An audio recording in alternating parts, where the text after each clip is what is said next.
can't turn the clock back. I mean, my reality is what happened to me. But I do know of cases where somebody felt compelled to share a secret and it shattered a family. And you don't want to live dishonestly or inauthentically, but sometimes it is a mark of maturity to know when to speak up and when not to. Are there enough gutsy women in politics? Well, there are women who think they're gutsy because they say outrageous things, do outrageous things, and foster a sense of performance and kind of entertainment and don't do the work. And then there are a lot of women now in politics who I admire who get up every day and do their job. Whether it's being a mayor, a governor, a member of Congress, our vice president, they are trying to be as gutsy as they can in fulfilling the responsibilities of the jobs that they have. And so I think everybody has a choice to make, and as a woman in politics or a woman in government, you are being judged all the time. And you have to, at the end of the day, do what you believe is right for the people who've been the job you have.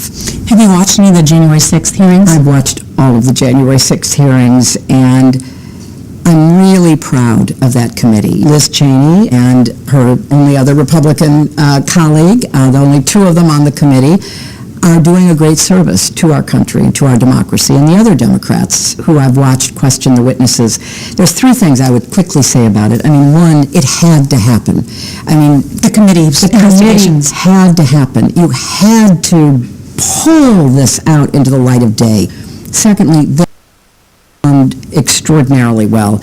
They have presented evidence in a coherent way that people can follow.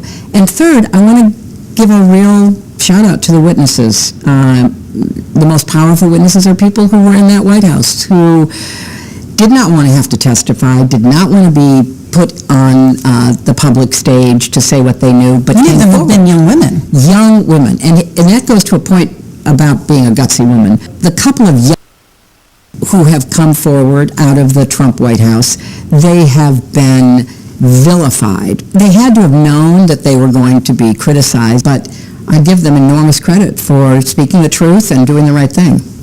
What's your takeaway about the January 6th committee and Donald Trump's actions? I would not be honest if I didn't say I think there was a seditious conspiracy against the government of the United States, and that's a crime. Led by Donald Trump. Led by Donald Trump, encouraged by Donald Trump. I was the Secretary of State. I spent many days on airplanes flying from place to place, encouraging people to have a real democracy. And one of the hallmarks of a real democracy is the peaceful transfer of power. Was I happy when I beat Donald Trump by nearly 3 million votes but lost the Electoral College? No, I was not happy. Did I even for a nanosecond think I'm going to claim victory and try to get the Democrats to refuse to certify the election? No.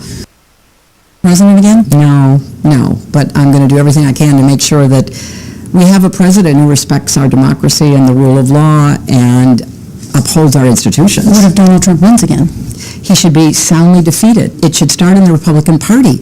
Grow a backbone. Stand up to this guy. And heaven forbid if he gets the nomination, he needs to be defeated roundly and sent back to Mar-a-Lago. We're out of time. Secretary Clinton, thank you. Thank you, Nora. Coming up, we sit down and ask her if she'll ever run for public office.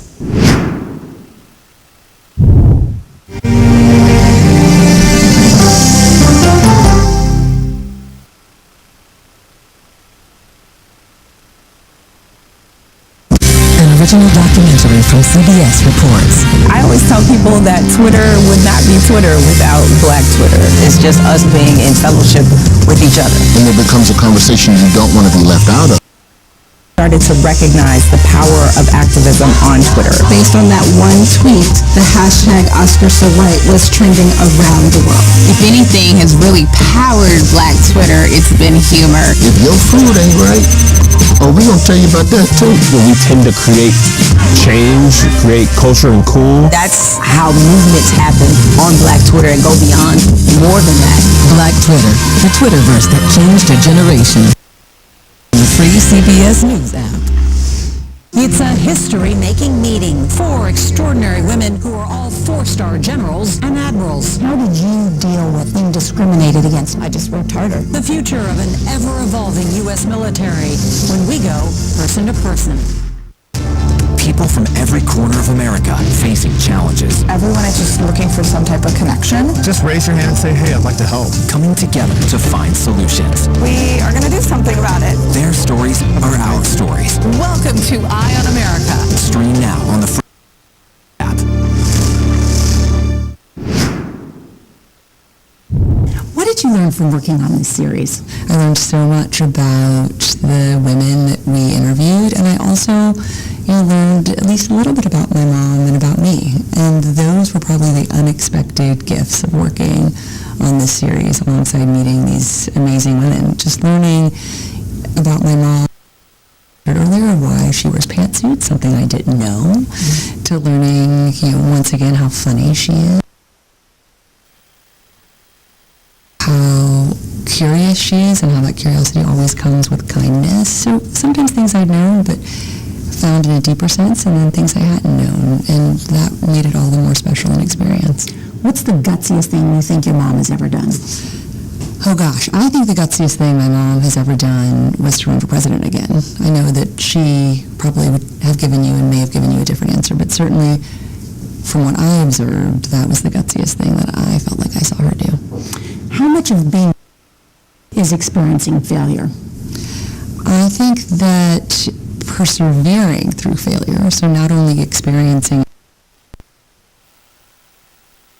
tsunami by it, but experiencing it, kind of hopefully understand through it, is, I think, an inevitable part of being gutsy, of having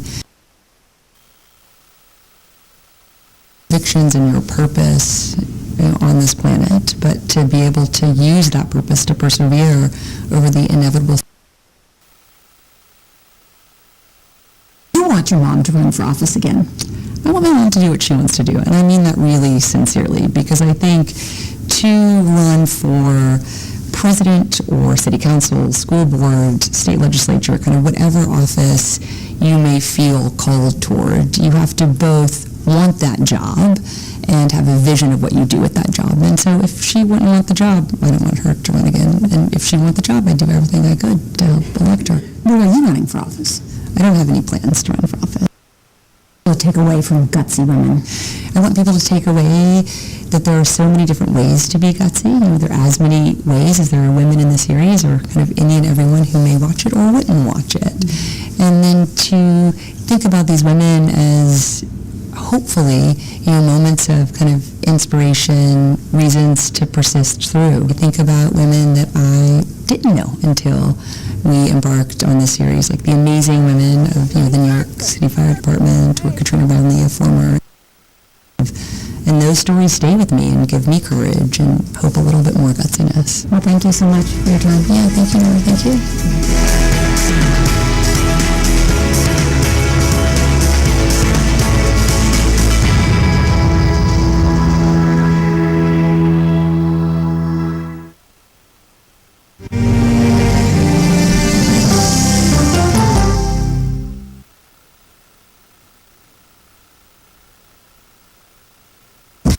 Original documentary.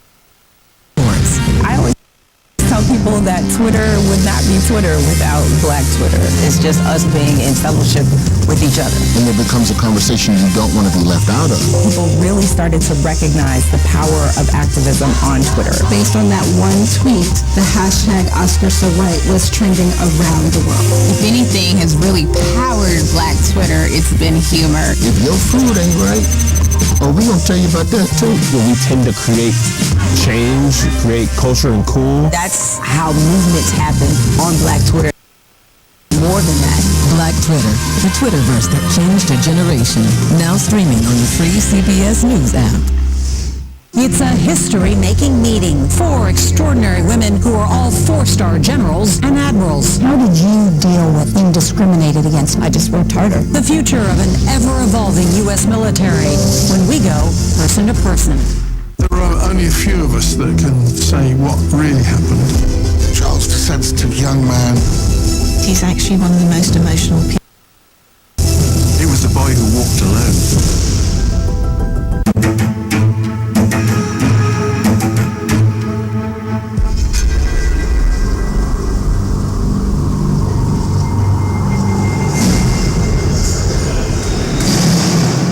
Feel like you're in a hole or a sewer, and you're looking up, you're calling out for help from people, and people are walking by, because they don't hear you. I don't think people know how blessed they are to be able to just hug somebody that they love, or to wake up in a house with people they love. I haven't had the chance to do that in 28 years.